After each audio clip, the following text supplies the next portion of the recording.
Guys, क्या आप भी कंफ्यूज हो जाते हैं जब बात आती है इन, एट, ऑन, अपॉन और ऑन टू के यूज की? कब इन बोलना है और कब एट, और ये अपॉन और ऑन टू का क्या रोल है? अगर हाँ, तो आज का ये वीडियो आपके लिए गेम चेंजर होने वाला है। Hello guys, welcome to English to दुनिया। मैं हूँ प्रीति महेश्वरी और आज हम कंटिन्यू कर रहे हैं अपनी amazing preposition series step by step easy examples के साथ जो आप रोज बोलते हैं। और आज है इस सीरीज का पार्ट 2 जिसमें हम सीखने वाले हैं इन, एट, ऑन, अपॉन और ऑन टू का परफेक्ट यूज। सो रेडी हो इंग्लिश को और इजी बनाने के लिए? Let's start. सबसे पहले हम बात करते हैं इन और एट के यूज की, क्योंकि दोनों का ही मीनिंग सेम होता है, पर और में। बहुत सारे लोग कंफ्यूज होते हैं कि कहाँ पर इन लगाना है और कहाँ पर एट। और कुछ लोग तो ये समझते हैं कि जब में आ जाए तो इन लगा दो और पर आ जाए तो एट लगा दो, यानी कि इन का मतलब में होता है और एट का मतलब पर, जबकि ऐसा बिल्कुल भी नहीं है। तो आज हमें समझना होगा कि कहाँ पर इन लगाया जाता है और कहाँ एट। देखिए, जब एक सेंटेंस में या पर आता है तो उसका मीनिंग तो सेम ही रहता है, जैसे कि नेहा उस क्लिनिक पर काम करती है, ठीक है। या फिर हम ऐसा भी कह सकते हैं नेहा उस क्लिनिक में काम करती है। तो चाहे में लगाओ चाहे पर लगाओ, बात तो एक ही, सेंस तो एक ही निकल रहा है। यानी कि नेहा उस क्लिनिक में काम करती है या नेहा उस क्लिनिक पर काम करती है। तो हमें कैसे पता चलेगा कि यहाँ पर इन लगाना है या एट? तो यही चीज हमको समझनी होगी। देखिए, जब किसी के अंदर का सेंस आता है, यानी कि किसी बंद आकृति के अंदर, एनक्लोज्ड स्ट्रक्चर के अंदर, जैसे कि मैं घर में हूँ, ठीक है, मतलब मैं घर के अंदर हूँ, तो ये चार दीवारी से बंद है, यानी कि ये एनक्लोज्ड स्ट्रक्चर है, मतलब पूरा एक बंद आकृति है, ठीक है। इसमें चार दीवारी है, तो आगे से हम अंदर जा सकते हैं और तीन जगह से पैक है, ठीक है। तो जब किसी बंद आकृति के अंदर का सेंस आ रहा है तो उस केस में हम इन लगाते हैं। जैसे कि नेहा उस क्लिनिक पर काम करती है, तो क्लिनिक पर काम करती है इसका मतलब क्लिनिक में काम करती है, मतलब क्लिनिक के अंदर ही काम करेगी, ठीक है। तो वो एक बंद आकृति, क्लिनिक भी एक बंद आकृति ही हुई, उसके अंदर वो काम करती है। तो जब ये के अंदर का सेंस आता है तो उस केस में जो में और पर आता है उसके लिए हम इन लगाते हैं। और जब किसी लोकेशन की बात आती है, अगर मैं कहूँ कि नेहा उस क्लिनिक पर खड़ी है, ठीक है, तो जब उस क्लिनिक पर खड़ी है तो एज अ लोकेशन हम ये सेंटेंस समझ रहे हैं। जैसे मैंने बोला कि नेहा उस क्लिनिक पर खड़ी है, वहां से जाकर उसे ले आओ, ठीक है। तो मैंने एक लोकेशन बताई कि नेहा क्लिनिक पर खड़ी है या नेहा बस स्टैंड पर खड़ी है, तो एक लोकेशन मैं बता रही हूँ। तो जब लोकेशन की बात आती है तो उस केस में हम पर के लिए एट का यूज करते हैं, ठीक है। तो नेहा उस क्लिनिक पर खड़ी है, Neha is standing at that clinic. एक बार फिर से एग्जाम्पल्स को रिव्यू कर लेते हैं। नेहा उस क्लिनिक पर काम करती है, यानी कि के अंदर वाला सेंस आ रहा है कि नेहा उस क्लिनिक में काम करती है, ठीक है, क्लिनिक के अंदर काम करती है। तो क्या लगाएंगे हम? In. Neha works in that clinic. Neha उस क्लिनिक पर खड़ी है, तो अब वो क्लिनिक पर खड़ी है, क्लिनिक के अंदर नहीं, क्लिनिक पर खड़ी है, मतलब कि एक लोकेशन बताया है। वो साइड में भी खड़ी हो सकती है, पीछे भी खड़ी हो सकती है, आगे भी खड़ी हो सकती है, बस उस क्लिनिक पर खड़ी है, एक लोकेशन बताया है कि वहां से जाके नेहा को ले आओ। तो इस केस में जो पर आ रहा है उसके लिए हम एट लगाएंगे। Neha is standing at that clinic. इसी तरीके से ऑन और अपॉन का यूज भी हम अच्छे से क्लियर करेंगे, आगे जाके सीखेंगे कि कहाँ पर ऑन का यूज होता है, कहाँ पे अपॉन का यूज होता है, क्या ये दोनों एक ही जगह यूज हो सकते हैं या कुछ डिफरेंस है, और डिफरेंस है तो क्या है, ठीक है। तो ये सारी चीजें हम क्लियर करेंगे इस वीडियो में, तो वीडियो को एंड तक जरूर देखिएगा। ये तो बात हो गई इन और एट के यूज की, लेकिन इन और एट और भी कई केसेस में यूज होते हैं, आइए जान लेते हैं। इन यानी कि मैं, पर या पे, इसे हम 3 केसेस में यूज करते हैं। विथ टाइम समय के साथ, विथ प्लेसेस जगह के साथ, इन और इनसाइड ऑब्जेक्ट्स यानी कि किसी वस्तु के अंदर, किसी बंद आकृति के अंदर। तो पहला केस है विथ टाइम, समय के साथ, जैसे कि 5 साल में, इन 5 years, 5 दिन में, इन 5 days, 2027 में, इन 2027, 2026 में, इन 2026, गर्मियों में, इन समर्स, सर्दियों में, इन विंटर्स, फरवरी में, इन फरवरी, दिसंबर में, इन दिसंबर, सुबह में या सुबह को, इन द मॉर्निंग, दोपहर में या दोपहर को, इन द आफ्टरनून, शाम में या शाम को, इन द इवनिंग। इन सभी केसेस में इन के बाद द का यूज किया गया है। रात में या रात को, इन द नाइट या फिर एट नाइट।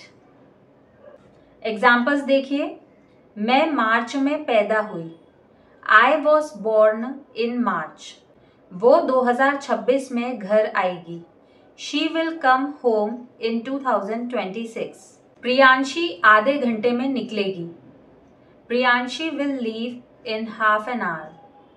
अगला केस है विथ प्लेसेस, जगहों के साथ, जैसे कि भारत में, इन इंडिया, किसी शहर में जैसे कि भोपाल में, इन भोपाल, होटल में, इन होटल, पार्क में, इन पार्क।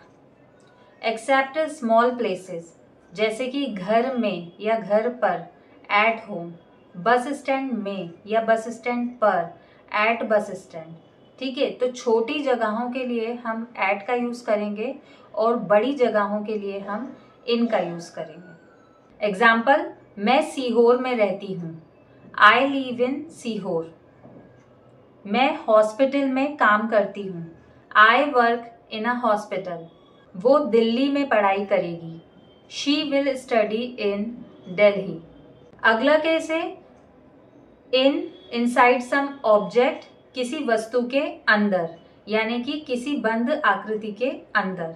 एग्जाम्पल्स देखिए, उसने कंप्यूटर में फोटो देखी, he saw the pic in computer. देखिए, कंप्यूटर एक बंद आकृति है, मतलब एक एनक्लोज्ड स्ट्रक्चर है, तो उसके अंदर फोटो देखी, तो इसीलिए यहाँ पर इन आ रहा है। ठीक है, he saw the pic in computer. ये गाना मेरे मोबाइल में है। अब यहाँ पर देखिए, मोबाइल भी एक बंद आकृति है और उसके अंदर गाना है। ठीक है, तो this song is in my mobile. मैंने ये किताब में पढ़ा, यानी कि किताब के अंदर पढ़ा, I read it in the book. अब अगला प्रपोजिशन है एट, यानी कि पर, में। इसे हम अलग अलग केसेस में यूज करते हैं। पहला है with point of time, with small places, with night and Noon, while telling the coast, with a festival और इवेंट। चलिए एक एक करके समझते हैं। पहला है with point of time, यानी कि किसी निश्चित समय के साथ। एग्जाम्पल्स देखिए, मैं 6 बजे पैदा हुई थी। ठीक है, तो ये एक निश्चित समय, एक एग्जैक्ट टाइम बता रहे हैं। ठीक है, तो I was born at 6 o'clock। वो 5 बजे घर आएगी। ठीक है, एग्जैक्ट टाइम बता रहे हैं। She will come home eight 5 o'clock। Priyanshi अब 11 बजे सोती है। एक निश्चित पॉइंट, एक निश्चित समय बता दिया है कि 11 बजे सोती है। ठीक है, प्रियांशी स्लीप्स एट 11 नाउ। अगला केस है विथ स्मॉल प्लेसेस, छोटी जगह के साथ। एग्जाम्पल्स देखिए, हम एक होटल में रुके, we stayed at a hotel. ठीक है, तो यहाँ पर होटल एक छोटी जगह है। हालांकि होटल के साथ हम इन का यूज भी कर सकते हैं, जैसे कि we stayed in a hotel. वो बस स्टॉप पर खड़ी थी। अब देखिए बस स्टॉप एक छोटी प्लेस है। She was standing at bus stop. Aman एक दुकान में काम करता है। Aman works at a shop.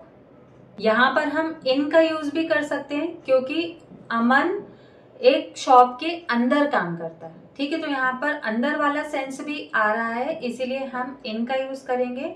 और ये छोटी जगह है, इसके लिए हम यहाँ पर एट का यूज भी कर सकते हैं। ठीक है, तो अमन वर्क्स एट अ शॉप या फिर अमन वर्क्स इन अ शॉप, दोनों ही सही है।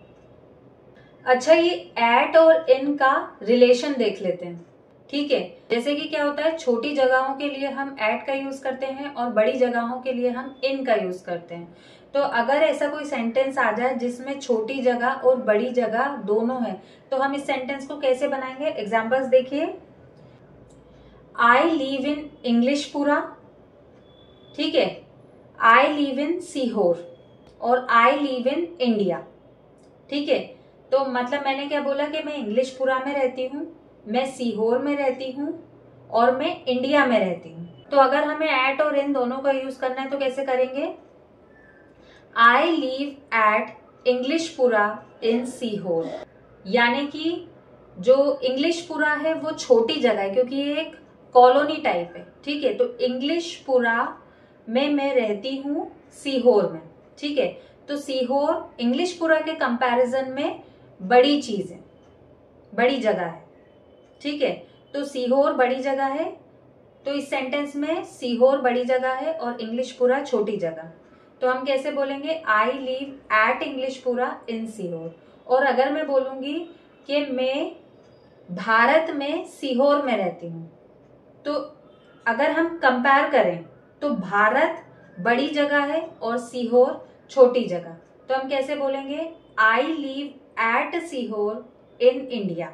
ठीक है, तो जब भी छोटी जगह आएगी कोई सेंटेंस में तो वहां पर हम एट का यूज करेंगे, और अगर बड़ी जगह आती है तो उस केस में हम इन का यूज करेंगे। ठीक है, अब अगला केस है विथ नाइट और नून, रात व दोपहर के साथ। मतलब जब रात की बात होती है या फिर दोपहर की बात होती है तो उस केस में भी हम एट का यूज करते हैं। एग्जाम्पल्स देखिए। वो दोपहर में घर पर थी। She was at home at नून। मतलब जब भी दोपहर की बात आएगी तो हम एट का यूज करेंगे, और अगर रात की बात आएगी तब भी हम एट का ही यूज करेंगे। ठीक है, तो वो दोपहर में घर पर थी। She was at home at नून।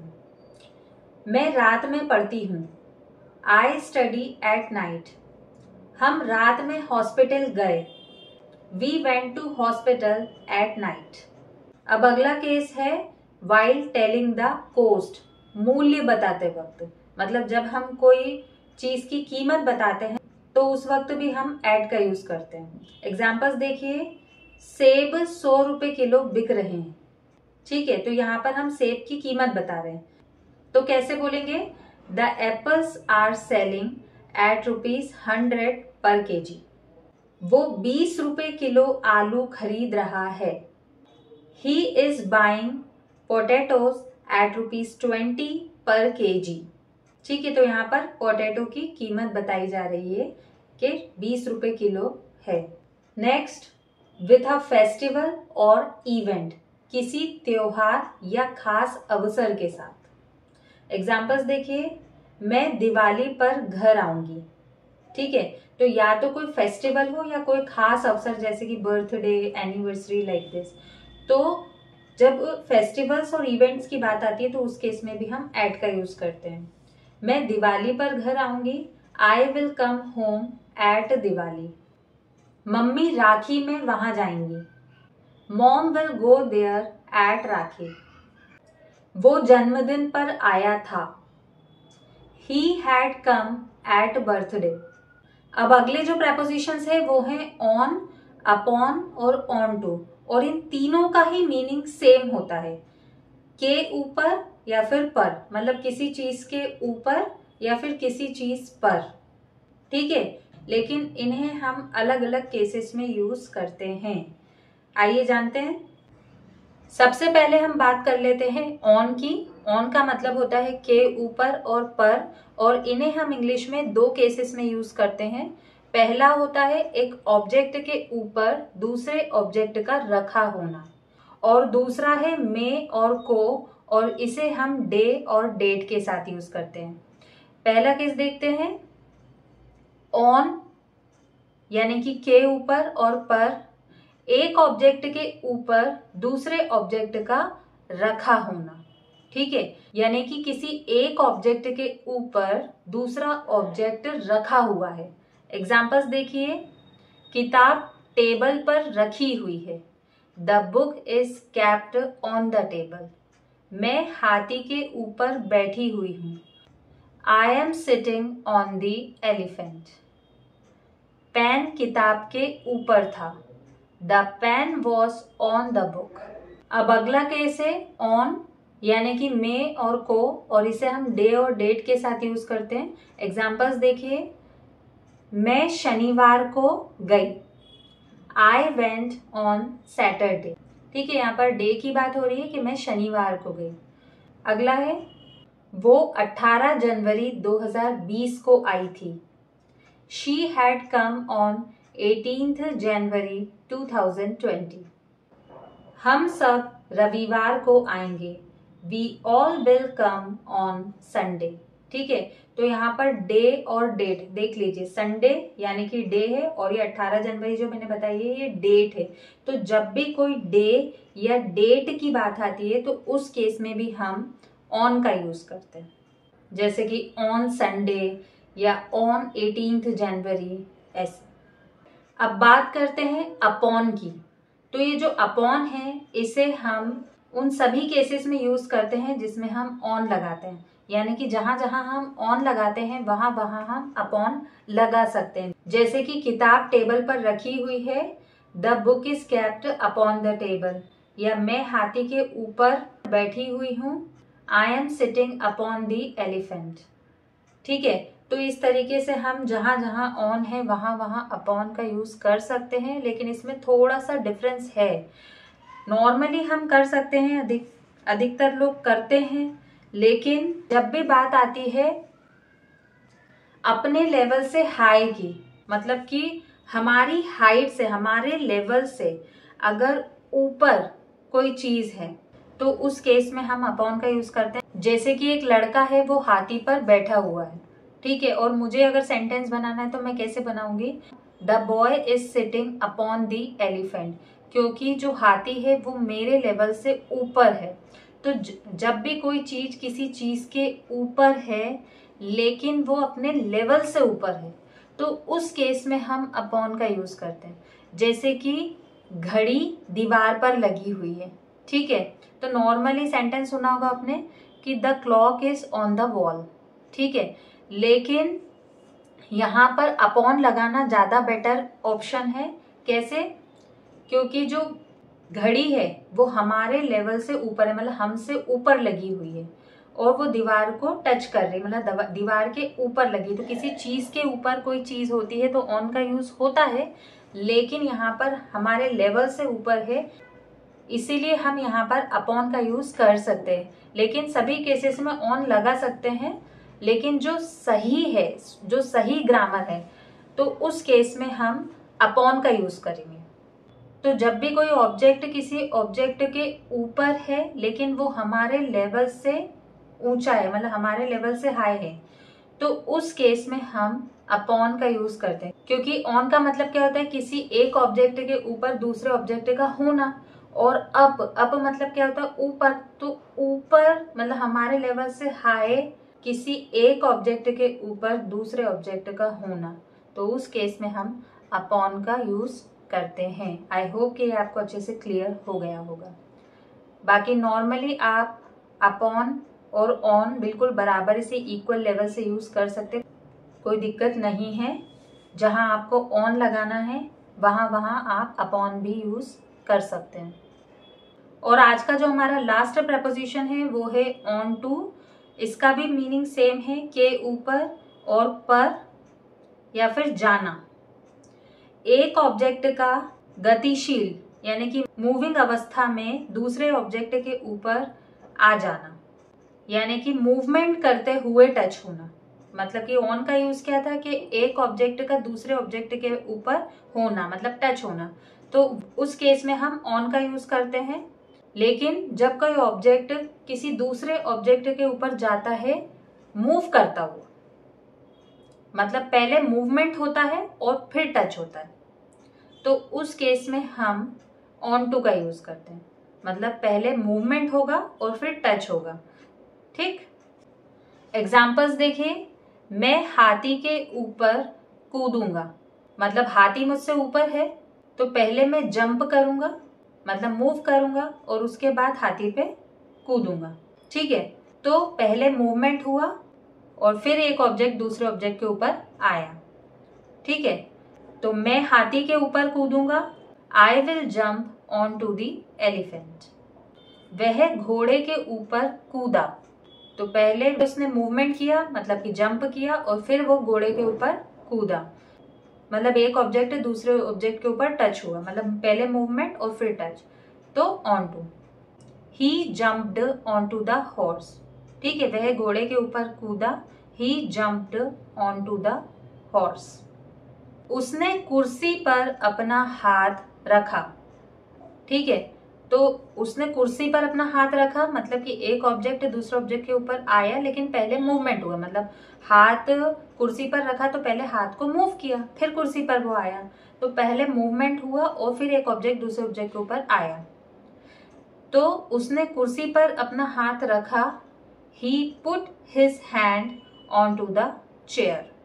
ठीक है, तो जब भी पहले मूवमेंट होता है और उसके बाद एक ऑब्जेक्ट दूसरे ऑब्जेक्ट के ऊपर आता है, तो उस केस में हम ऑन टू का यूज करते हैं, यानी कि पहले movement and then touch. So friends, I hope कि अब आपको इन, एट, ऑन, अपॉन और ऑन टू का यूज बिल्कुल क्लियर हो गया होगा। अगर वीडियो पसंद आई हो तो लाइक और शेयर जरूर कीजिए। कोई डाउट हो तो कमेंट में पूछना ना भूलें, और अगर सब समझ आ गया हो तो भी एक कमेंट जरूर छोड़ दीजिए। और हाँ, अगर आप चैनल पर नए हैं तो इंग्लिश दो दुनिया को सब्सक्राइब करना ना भूलें। मिलते हैं नेक्स्ट वीडियो में प्रेपोजिशन सीरीज पार्ट 3 के साथ, जिसमें हम कवर करने वाले हैं to, towards, under, beneath, underneath and except. तब तक के लिए keep learning and keep growing. Bye bye.